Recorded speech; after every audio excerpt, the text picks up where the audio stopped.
আমি সবসময় যারা লেজেন্ড, যাদেরকে এ যুগের কবুতর পালকরা চেনেন না, তাদেরকে চেনানোর চেষ্টা করেন ছাদে 10-12 দিন হলো। 10-12 দিন, তার মানে এভারেজে 10-12 দিন পর পর একদিন ছাদে আসে। আমি একটা জিনিস দেখলাম, আপনার বাসার সব কবুতর, বেশিরভাগ কবুতর হলুদ চোখের। হলুদ চোখের কবুতর কি আপনার বেশি পছন্দ? এই যে হাই ফ্লাইং টুর্নামেন্ট খেলতেছে 1996 সাল থেকে, আমাদের উচিত এই ধরনের লোকজন যারা এখনো বেঁচে আছে তাদের কাছ থেকে যতটুকু পারা যায় ততটুকু শেখা। কারণ এই লোকগুলা চলে গেলে আমরা পুরনো যে কবুতরের ইতিহাসটা সেটা কিন্তু আর ফিরে পাবো না। আসসালামু আলাইকুম দর্শকবৃন্দ, কি অবস্থা সবার, কেমন আছেন আপনারা? আমি অন্ধকারের মধ্যে একটা ভিডিও করতেছি, তো ভিডিও করার পিছনে নিশ্চয়ই কারণ আছে। আমি জাস্ট একদিনের জন্য চাঁপাইনবাবগঞ্জ আসছি, এবং চাঁপাইনবাবগঞ্জ আসার পরে আসলে আমি সবসময় যারা লেজেন্ড, যাদেরকে এ যুগের কবুতর পালকরা চেনেন না, তাদেরকে চেনানোর চেষ্টা করি। আমার সাথে আছে হচ্ছে ভিগু দাদা, যিনি আসলে যখন আসলে হাই ফ্লাইং মাত্র শুরু হয়েছে বাংলাদেশে, ওই সময়কার একজন প্লেয়ার। তো দাদা, কবুতর পালতেছেন কতদিন ধরে? প্রায় 70 বছর ধরে। আচ্ছা, এখন তো ছাদে উঠতে পারেন না? ছাদে উঠতে পারি না। কবুতরগুলোর জন্য কষ্ট লাগে না? ছেলে দেখে। ছেলে দেখে। আচ্ছা, আজকে কতদিন পরে ছাদে আসছেন? 2-3 দিন পর এসে, ওই যে ওরা ছিল কালকে না পরশুদিন টুর্নামেন্ট ছিল। টুর্নামেন্ট ছিল। এখনো টুর্নামেন্ট খেলেন? আমি খেললে ছেলে করে। আপনি খেলেন না? আচ্ছা আচ্ছা আচ্ছা, আমি দেখতে আসি না। আপনি দেখতেও আসেননি এর মধ্যে? ওই সেদিন এসেছিলাম। সেদিন এসেছিলেন কতদিন পরে? পরশুদিন এসেছিলাম। পরশুদিন?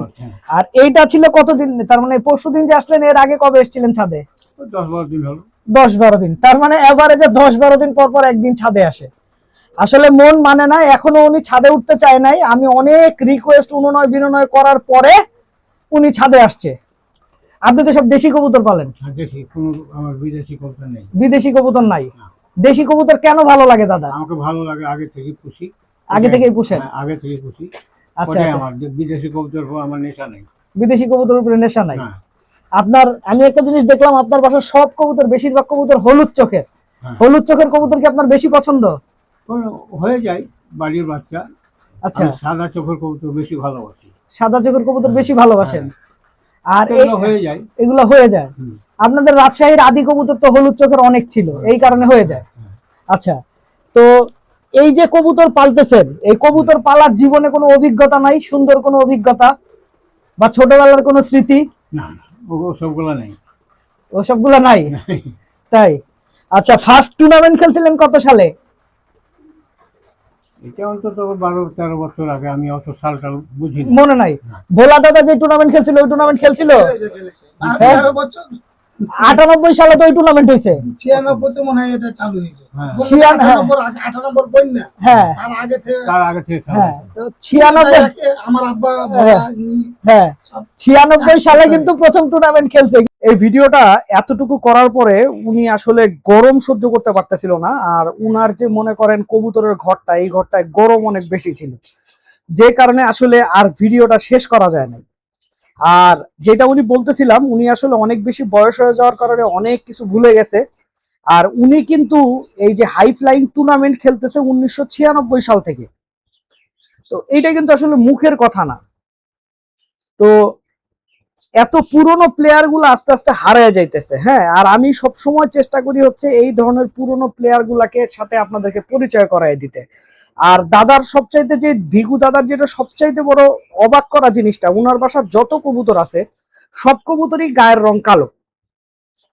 ম্যাক্সিমাম কবুতরের গায়ের রং কালো, এবং কিছু কবুতর দেখছি হলুদ চোখের, কিছু কবুতর দেখছি আপনার নর্মাল সাদা চোখের। এক একটা কবুতর এক এক রকম। আর উনারা আসলে খুব সিলেক্টিভ কবুতর পালে, এত বেশি কবুতর আসলে ওনারা পালে না।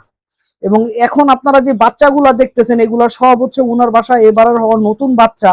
প্রত্যেকটা বাচ্চা মাশাআল্লাহ একদম আলাদা, একদম আলাদা। তার মানে পুরনো জাতের কবুতর, পুরনো জাতের চাঁপাইনবাবগঞ্জের যে কবুতর, সেই কবুতরগুলোর সাথে কিন্তু অন্যান্য কবুতরের কোনো মিল হবে না।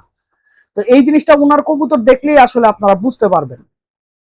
আরেকটা কথা, সেটা হচ্ছে আমাদের উচিত এই ধরনের লোকজন যারা এখনো বেঁচে আছে তাদের কাছ থেকে যতটুকু পারা যায় ততটুকু শেখা। কারণ এই লোকগুলা চলে গেলে আমরা পুরনো যে কবুতরের ইতিহাসটা সেটা কিন্তু আর ফিরে পাবো না। তো দর্শকবৃন্দ, আপনারা সবাই ভালো থাকবেন, 5 ওয়াক্ত নামাজ পড়বেন, এই প্রত্যাশায় ভিডিওটা শেষ করছি। আসসালামু আলাইকুম।